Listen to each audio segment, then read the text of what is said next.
Advocate Subrata Chowdhury, আপনার কাছ থেকে শুনতে চাই সরাসরি, যেটা আজকের অনুষ্ঠানের টাইটেল, যে পরিস্থিতি এই মুহূর্তে যা, সেটার কতখানি বদল ঘটবে? ধন্যবাদ। আমি প্রথমে শুভ বড়দিনের প্রাক্কালে জি। আপনাদের মাধ্যমে আমাদের খ্রিস্টান সম্প্রদায় সহ বাংলাদেশের মানুষকে আমরা শুভ বড়দিন শুভেচ্ছা জানাই। আর বিশেষ করে শুভ বড়দিনেই আমাদের সবচেয়ে জনপ্রিয় নেতা এই সময়ের জনাব তারেক রহমান শুভ প্রত্যার্পণ বলেন আর কি বলে পদার্পণ বলেন, সারা জাতি উন্মুখ হয়ে আছে তাকে স্বাগত জানানোর জন্য। তো এখানে শঙ্কার কথা যেভাবে বলা হচ্ছে, আমি কিন্তু এত শঙ্কা দেখি না। অনেক বড় বড় সংখ্যা আমরা পার হয়ে আসছি। এবং তারেক রহমানের জীবনে 1/11 যেসব ঘটনা ঘটেছে এগুলো তো উনি নিজেই ভুক্তভোগী, এবং বেগম খালেদা জিয়া আপোষের নেত্রী, তার জীবনের উপর দিয়েও এগুলো গেছে।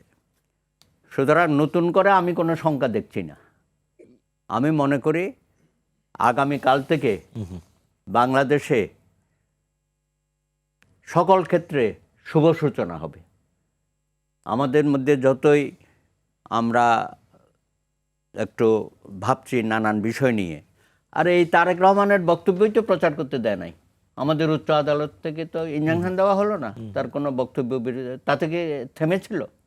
তার তো জনপ্রিয়তা আরও বেড়ে গেছিল। তখন দেখি মানুষ তো খুঁজে খুঁজে কোথায় বক্তব্য বিবৃতি দিচ্ছে এগুলো তো বের করেছে। তো সেই সব দিনগুলো আর স্মরণ করতে চাই না। আমরা কাল থেকে একটা শুভ সূচনা করতে চাই। বাংলাদেশের রাজনীতিতে একটা শুভ এবং স্বস্তিদায়ক দিন রাজনীতির মধ্যে আমরা ঢুকে যাব কাল থেকে, আমি মনে করি। এবং এই আবহাওয়াটা যদি কন্টিনিউ করে, সরকারের পক্ষ থেকে যদি কোন ধরনের দ্বিচারিতা না করে, সেরকম আশঙ্কা কি আছে?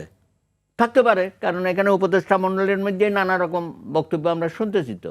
এবং তারা কোনো কোনো দলকে যে নানানভাবে কি বলে প্রমোট করে এগুলো জানি না। আরে তারেক রহমান সাহেব তো ক্ষমতার অংশীদারিত্ব তো পায় নাই ওইভাবে, যেটা পাইছে জামাত ইসলামী। তাদের যে অপকর্মগুলো সেগুলো প্রচার না করিয়া বিএনপির লাখো লাখো নেতাকর্মী, এদের 2-4-5 হাজার নেতাকর্মী কিছু অপকর্ম করে থাকলো, উনি আসার পরে দেখবেন যে একজন নেতাকর্মীও এসব দুষ্কর্মের সাথে সম্পৃক্ত হওয়ার সাহস পাবে না।